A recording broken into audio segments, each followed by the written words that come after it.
राधे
रामेश्वर प्रभु की, श्री बांके बिहारी लाल जी महाराज की, श्री जुगलात्मक हंस भगवान की, श्री सनकादि भगवान की, देवर्षि नारद भगवान की, श्री बारकाचार्य जी महाराज की, अष्ट सहचरी वृंद की, श्री देवी सुदेवी जी की, श्री ललिता विशाखा जी की, श्री चंपक लता चित्रा जी की, श्री तुम विद्या इंद्रलेखा जी की, श्रीमद व्यास देव जी महाराज की, श्री स्वभु रामादि द्वादशाचार्य वृंद की, श्री त्रिकुंज वासी श्रीमद जगत गुरु श्री श्री जी महाराज की, वर्तमान श्री श्री जी महाराज की, पूज्य बाबा महाराज की, श्री वृंदावन धाम की, श्री राधा नाम की, जय जय श्री राधे।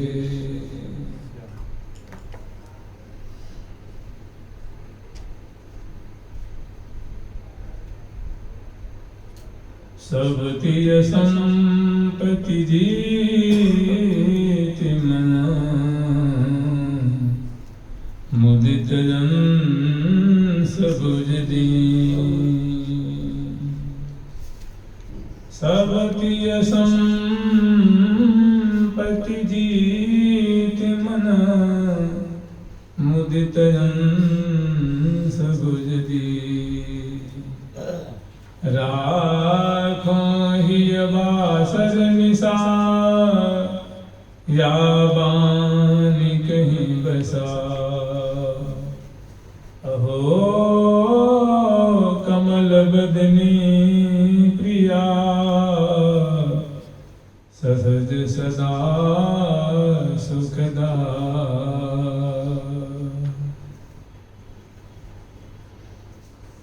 आज कार्तिक का पहला दिन है। कार्तिक मास जो है ठाकुर जी को बड़ा प्रिय मास है। ये उनको अतिशय,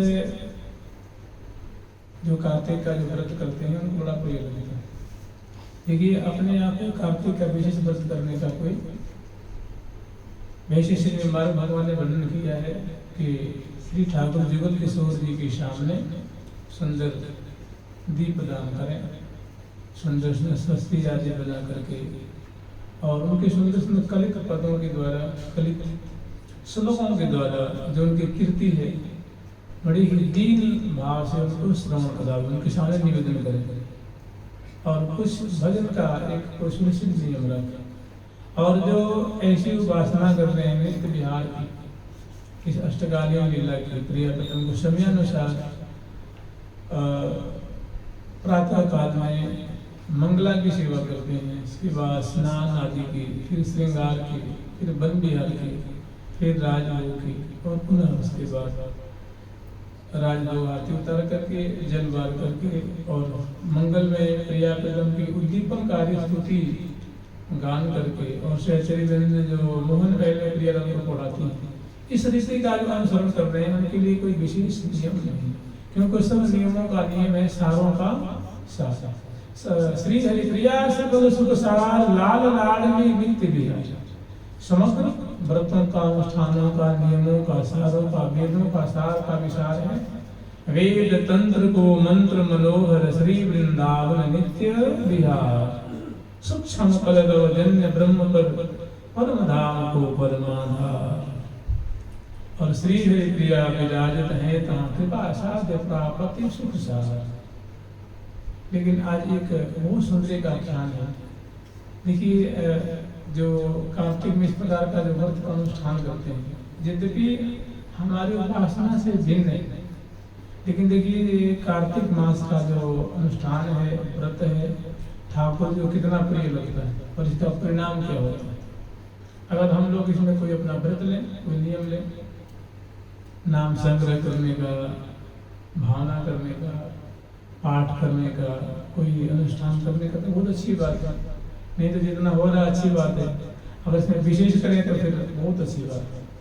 मैंने कार्तिक मास में कोई ना कोई नियम विशेष होना चाहिए, एक बार की बात है। इससे हम लोग को बहुत बढ़िया प्रेरणा मिलेगी, शिक्षा मिलेगी। एक बार की बात है कि भगवान द्वारिकानाथ श्री ठाकुर जी जो हैं, और द्वारिका में धराधाम पे विराजमान हैं। मैंने अवतार काल के समय की बात है, आज से 550 वर्ष पहले की लगभग बात होगी, जब ठाकुर जी यहाँ सब परिकर, सब पार्षद इस धराधाम पे पधारे थे। यहाँ से ब्रजमंडल में लीला की, उसके बाद मथुरा में की, मथुरा की बात पुनः द्वारिका में निवास किया और समग्र राजाओं के राजेश राज राज राजेश द्वारिकेश होकर के विराजे। उस समय एक बार की बात है कि देवर्षि नारद जी स्वर्ग से होते हुए आए, तो वहां से कल्पद्रुम के जो सुमनस है वो लेके आए। जिन्हें द्वारिका में देवर्षि नारद जी पदार्पण किए तो एकदम बड़ा बहुत खुशहाली छा गई कि देवर्षि नारद जी आए हैं, देवर्षि नारद जी आए हैं, देवर्षि नारद जी आए हैं।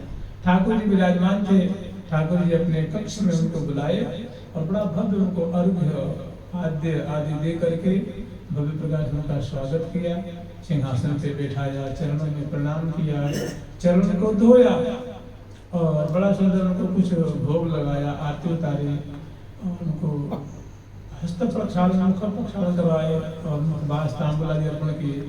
और उसके बाद उन्होंने पूछा कि हे देवर्षि नारद जी, आप तो आपका दर्शन तो बड़ा ही मंगल में होता है, आप कृपा कर हम बता रहे हैं कहाँ से बता रहे हैं, यहाँ आने का प्रयोजन क्या है।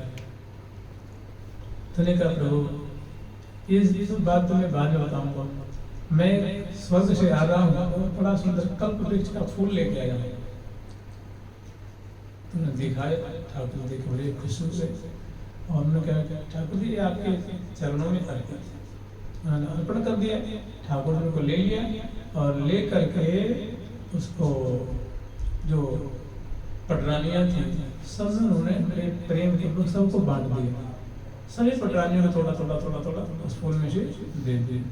सभी देवियां बहुत खुश हुई। एक बार की बात है, ठाकुर जी बैठे हुए थे तो उनसे सत्यभामा जी ने पूछा कि हे स्वामी, हे प्रभु, हमें एक बात समझ में नहीं आती है कि हमने पूर्व जन्म में कौन सी तपस्या की थी, कौन से व्रत किए थे, कौन से अनुष्ठान किए थे कि मैं आपकी, देखिए मैं आपके बाम भाग में आपकी पटरानी होकर बैठती हूँ। जिस सिंहासन पे आप बैठते हैं आप भगवान होकर बैठते हैं, मैं भगवती होकर बैठती हूँ। आप राजा तो मैं आपकी रानी होकर के, हमें समझ में नहीं आता है प्रभु ऐसा सौभाग्य मुझे कैसे मिला। आप तो समग्र बातों को जानने वाले हैं, कृपा करके आप मुझे बताते तो मुझे बहुत खुशी होती, क्योंकि आप सब जानते हैं कि मैं पिछले जन्म में कौन थी और मैंने ऐसा कौन सा व्रत किया था, कौन सा अनुष्ठान किया था, कौन से दान किए थे, कौन से यज्ञ किए थे, जिसका परिणाम ये हुआ कि मैं आपकी भार्या होकर के मैं आपके देखिए बाम भाग में द्वारिका देश की, द्वारिका की पटरानी होकर मैं यहाँ राजनीति। उन्होंने कहा ठीक है, आपको यही सुनना है। उनका बहुत बढ़िया, बहुत अच्छा प्रश्न किया आपने, मैं अभी का उत्तर दूंगा। वो बहुत प्रेम से सुनने लगे। तो देखिए व्रत से क्या होता है, मैंने कोई हम लोग व्रत लेते हैं उसका आद्योपांत निर्वाह करते हैं तत्परता पूर्वक, सावधानी पूर्वक, निष्ठा पूर्वक, तो उसका फल क्या होता है, बड़ा विशुद्ध उसका फल होता है, बड़ा स्वादिष्ट फल प्राप्त होता है। तो ठाकुर ने बताए देवी, एक बार की बात है कि मायापुर में, देखिए मायापुर, हरिद्वार को मायापुर भी कहते हैं, हरिद्वार ऋषि की क्षेत्र है उसको मायापुर कहते हैं, इसका जो शास्त्रीय नाम है मायापुर। तो मायापुर में एक बड़ी ही उनकी बात को वो जवाब दे रहे हैं उनके प्रश्न का, एक आख्यान सुना रहे हैं कि देखो तुमने पूर्व जन्म में क्या क्या किया था जो आज हमारी पटरानी होकर के, ऐसे वैसे तो हमारी पटरानी नहीं बन गई हो, तुमने पूर्व काल में बहुत, मुझे जो व्रत बड़ा प्रिय होता है वो व्रत तुमने किया था। तो ठाकुर सुनाने लगे कि देखो देवी, इसी मायापुर में मैंने हरिद्वार में एक देव शर्मा नाम के ब्राह्मण रहते थे। वे इतने भारी वेदज्ञ थे, शास्त्रों के ज्ञाता थे कि और सूर्य की उपासना करने वाले थे और बड़ी तत्परता पूर्वक प्रतिदिन आजीवन उन्होंने सूर्य की उपासना की और सूर्य को उपासना करने के कारण दूसरे सूर्य के समान उनके कलेवर से दिव्य कांति निकलती थी, बड़ा वर्चस्व था, बड़ा उनके मंगल विग्रह में ओज था और बड़े ही मेधावी थे, बड़े ही सदाचारी ब्राह्मण थे, मुनि थे। उनका नाम था देव शर्मा। और देव शर्मा जी को कोई बेटा नहीं था। एक तुम उनकी छोटी पुत्री थी, छोटी कहें या बड़ी कहें, एकमात्र तुम्हें उनकी इकलौती बेटी थी। और वो ब्राह्मण बालकों को शिक्षा दिया करते थे, वेद पढ़ाते थे, शास्त्र पढ़ाते थे और राजनीति आदि शास्त्रों की बहुत बढ़िया उनको शिक्षा दिया करते थे। तो उनके विद्यार्थियों में एक विद्यार्थी था जिसका नाम था चंद्र शर्मा। उन्होंने चारों तरफ देखा था कोई तुम्हारे योग्य, तुम अतिशय सुंदर थी और महान गुणों से बहुत लजालु थी और घर के कार्यों को बड़ी ही अच्छी तरह से तुम करती थी। और तुम्हारी माता नहीं थी, तुम्हारी माता पहले ही पधार गई थी। तो तुम जैसे जैसे बढ़ने लगे तो मुझे चिंता होने लगी कि मैंने उस ब्राह्मण देवता को चिंता होने लगी कि इस बेटी की कहाँ कौन सी शादी करूँ, कौन सी ब्याह करूँ। तो मेरी चिंता का कोई हल नहीं निकल रहा था। संजोग से मैं क्या करी, मेरे विद्यार्थियों में एक बड़ा अच्छा विद्यार्थी है, बड़ा वेदज्ञ है, शालीन है और मेधावी है और बड़ा ही इंद्रिय जीत है। तो उसी चंद्र शर्मा से मैंने तुम्हारा विवाह कर दिया।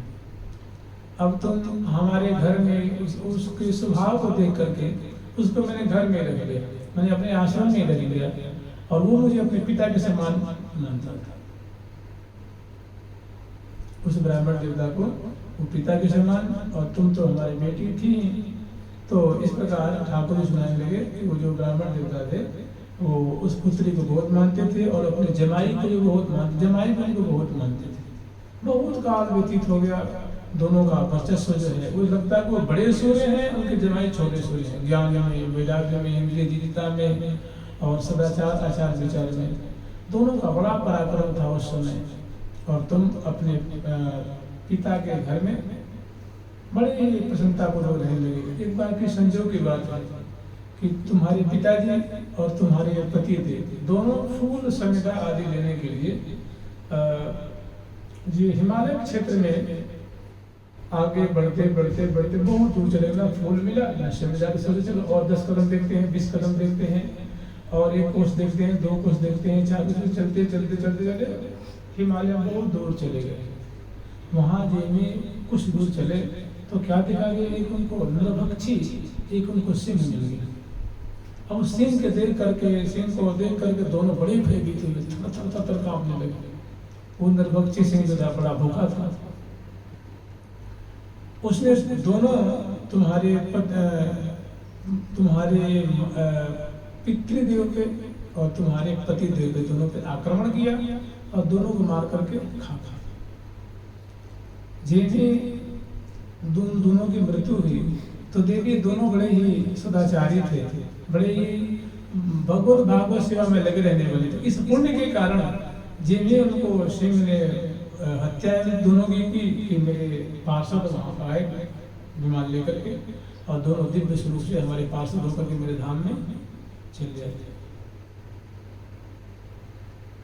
अब तुमने 1 दिन प्रतीक्षा की, 2 दिन की, 3 दिन की, फिर तुम लगे ढूंढने के आखिर हमारे पिताजी और हमारे पतिदेव कहाँ गए। फिर ढूंढते ढूंढते तुमने देखा कि उनकी लाश पड़ी हुई दोनों की।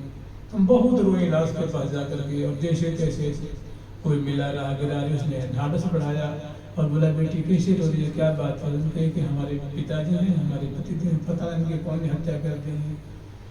तो पता लगा कि नरभक्षी सिंह ने किया है। तो उनके शव को तुमने लोगों के सहयोग से उनका दाह संस्कार किया और दाह संस्कार करके उनके श्राद्ध आदि जो बाद में कर्म होते तुमने सब किया। अब तुम मन मार करके फिर वहीं रहने लगे। और तुमने वैसे मेरे व्रत तो बहुत होते हैं, लेकिन तुमने 2 व्रत का जीवन भर पालन किया। एक ब्रह्मचर्य व्रत का पालन किया और दूसरा जो हमें अतिशय प्रिय लगने वाला जो व्रत है एकादशी व्रत, उसको तुमने जीवन पालन किया। और एक मुझे कार्तिक का व्रत बड़ा प्यारा लगता है। कार्तिक में दीपदान करने और भगवान श्री कृष्ण के सुंदर स्तुतियों के द्वारा, स्तोत्र के द्वारा, स्तवन के द्वारा उनका पूजन करना और उनके निमित्त दीपदान करना, दामोदर को दीपदान करना, ये मुझे 2 व्रत तो बहुत प्यारे लगते हैं। तो तुमने हर एक कार्तिक में, प्रत्येक साल कार्तिक का महीना आता था और तुम उसमें तुलसी पूजन करती थी तुलसी को दीपदान करती थी और मेरे मंदिर में दीपदान करती थी और स्तुतियों के द्वारा मेरा स्तवन करती थी पूरे कार्तिक पर। और रोज प्रातः काल उठ के नहाती थी और शुद्ध साफ सदाचार से लोग रहती थी। और प्रत्येक एकादशी का व्रत तुमने बड़ा विधि नियम से पालन किया था। धीरे धीरे ये नियम पालन करते करते तुम्हारी इन दोनों व्रतों में बड़ा भारी निष्ठा थी। तुलसी का सेवन करना, तुमने हमारे मंदिर के सामने एक बड़ा सुंदर तुलसी का वृक्ष पौधा लगा रखा था, उसको तुम बड़े प्रेम से सींचती थी, परिक्रमा देती थी, आरती उतारती थी, प्रणाम करती थी, उसमें जल डालती थी और उनके भांति भांति से उनकी सेवा करती थी। और एकादशी का व्रत और प्रत्येक वर्ष में कार्तिक का जो नियम, उसका बड़ा तुमने नियम पूर्वक पालन किया। मेरे नाम का जप किया करती थी। तो इसे करते करते ये तुम्हारी जो तुम विधवा हुई थी कब, जवानी में, युवावस्था में, लेकिन धीरे धीरे करते करते करते तुम्हारा शरीर धीरे धीरे जीर्ण शीर्ण होने लगा, वृद्धावस्था को प्राप्त हो गई। तो तुम दिन में गंगा में नहाने के लिए, क्योंकि गंगा किनारे तुम रहती थी, हरिद्वार गंगा जी है ना, तो उसमें तुम रोज नहाया करती थी। एक बार की बात है कि वो ठंडी का समय था, वही मार्गशीर्ष का महीना या पौष माह का महीना था। उसमें तुम्हारा शरीर बड़ा जीर्ण हो गया था, एकदम तुम बूढ़ी हो गई थी, मैंने मान लो 90-100 साल की हो गई थी। फिर भी तुम नियम से गंगा स्नान करना है, एकादशी व्रत करने हैं, मेरे नाम का जाप करना है, मेरे मंदिर के सामने तुलसी लगाने, उसको सिंचन करना है, प्रणाम करना, आरती उतारनी है, मेरी सेवा करनी, पूजा करनी, ये तिथि अध्याय की सेवा करते हैं। तो इस व्रत अनुष्ठान का प्रभाव ऐसा हुआ कि तुम्हारे दिनों दिन जो है वो ख्याति बढ़ती थी और तुमसे वो समाज बड़ा खुश रहता था। लेकिन जब तुम वृद्धावस्था में प्रत्येक दिन की भांति स्नान करने गई गंगा जी में, तो जी भी तुमने नहाने की चेष्टा की, वस्त्र आदि थोड़ी बढ़ा करके, और नहाने गए तो ठंडी का समय था, वस्त्र उतारते ही तुम्हारे शरीर में ठिठुरन सी हो गई, सीरन सी हो गई और तुम्हारा जो है वो शरीर जो है थर थर थर कांपने लगा और कांपते कांपते तुम पानी में गिर गई। और जी भी तुमने उसमें तुम्हारा शरीर गिरा के झट ऊपर से विमान भगवान के पास आए और दिव्य विमान में तुम्हें बड़े आदर पूर्वक बैठा लिए। और वैसे तो सबके देखने के लिए लोगों का बुढ़िया गिर गई, वृद्धा माता गिर गई, जब निकालने की चेष्टा की तो तुम्हारा प्राण निकल गए। और झट भगवान के मैंने मेरे पार्षद आए और उसमें तुम्हें बैठा लिए और तुम एक ऐसे विमान में बैठे हुए, लगता कोई सूर्य का तेज चमक रहा हो, वैसे तुम चमकते हुए हमारे लोक में आ गए। और बहुत काल तक तुम हमारे वैकुंठ धाम में निवास करते रहे। और जब समय आया तो जब पृथ्वी इस राक्षसों के, दैत्यों के उत्पीड़न से दुखी हुई, तो ब्रह्मा आदि देवता मेरे गोलोक धाम आए और निवेदन किए कि प्रभु आप अवतार में ये दुष्ट, ये दुराचारी, ये अधर्मी बड़े ही उत्पात फैला रखे हैं, सज्जनों को कष्ट देते हैं, गायों को मारते हैं, ब्राह्मणों को सताते हैं और पृथ्वी भारी दुख घेरे हैं, तो आप कोई इनके त्राण का उपाय बताएं। तो मैं उस समय उनको वचन दे के चलो हम पृथ्वी पे अवतार ले रहे हैं। तो उस समय मैं अपने पार्षदों के सहित मैं पधारा। उसमें हमारे सभी जितने जदुवंशी थे अभी जो हैं, ये सब हमारे पार्षद हैं। इसमें तुम भी उसमें आई थी मेरे पार्षद रूप में। और इस व्रत के कारण, अनुष्ठान के कारण, कार्तिक महीना का जो व्रत किया था तुमने, तुलसी सिंचन किया था, तुलसी पूजन की थी और कार्तिक का पूरा व्रत किया था, एकादशी का व्रत किया था, उस प्रभाव से तुम हमारे वैकुंठ धाम में आ गए। और आज हमारे तुम उस व्रत के प्रभाव से तुम आज हमारी पटरानी होकर के बैठी हुई। तुम मेरे बाएं भाग में मैं राजा हूँ और तुम रानी हो। लेकिन पहले पिछले जन्म में तुम मनुष्य थे, ब्राह्मण की बेटी थी, लेकिन बहुत घोर तपस्या के तुम भजन किया था। तो आज देखो तुम हमारे बगल में बैठती हो। और तो उन्होंने पूछा प्रभु ये जितनी देवियां हैं, किसी के बाग में कल्प वृक्ष नहीं है और मेरे बाग में कल्प वृक्ष, इसका मतलब क्या है? तुमने कहा मेरी देवी जो तूने मेरे मंदिर के सामने जो तुलसी लगा रखा था ना, वही तुलसी तुम्हारे बाग में आज कल्प वृक्ष हो गई। तुम्हें आप इतनी प्यारी कैसे हो गई? देवियां तो और भी, नागनी जीती जी हैं, मित्र बिंदा जी भी हैं, कालिंदी जी भी हैं, लक्ष्मणा जी भी हैं, और बहुत देवियां हैं। सब मुझे सबसे आप ज्यादा प्यार प्रेम क्यों करते हैं? तुमने कहा चूंकि तूने मेरा सबसे प्रिय व्रत एकादशी का अनुष्ठान किया था और कार्तिक मास का व्रत किया था, इसलिए। ठीक है, हे स्वामी आप यूँ बतावे, हमारे पिताजी यहाँ क्या बन के आए हैं? मैं तो चलिए, मैं गुणवती नाम की उनकी बेटी थी, देव शर्मा हमारे पिता थे, तो मैं गुणवती थी, तो मैं गुणवती तो आपकी पटरानी हो गई हूँ। और हमारे पिताजी क्या बने? बोले वो तेरे पिता है सत्राजीत जी। कौन है? वे सत्रा। तो मेरे पति कौन बने? बोले अरे वही तो अक्रूर जी है। मैं कहा वे ही अक्रूर जी बने हुए हैं। अच्छा, ये सुन करके चरणों में बार प्रणाम कर दिया और उनके आनंद की कोई सीमा नहीं रही। तो देखिए मैंने यद्यपि हमारे वृंदावन की उपासना से भिन्न है, लेकिन देखिए उनको पटरानी बनने में ये अनुष्ठान कितना सहयोग किया।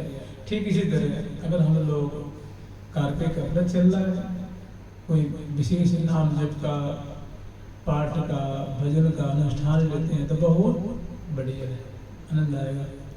और ठाकुर प्रियाव्रतम के लिए बड़ा ही प्रियकर होगा, उनको मोद देने वाला होगा, हर्षित करने वाला होगा, उनको तुष्ट करने वाला होगा। तो ये बड़ा सुंदर, ये कार्तिक महीना में जो है ना व्रत सुनाया जाता है निष्ठा के लिए, प्रेम लगने के लिए, अनुष्ठान में तत्परता के लिए। और इससे जो भक्तगण हैं बड़े लाभान्वित होते हैं। जुगल सरकार की, लाडली लाल की, श्यामा श्याम की, वृंदावन धाम की जय जय श्री राधे। शरद सरवरी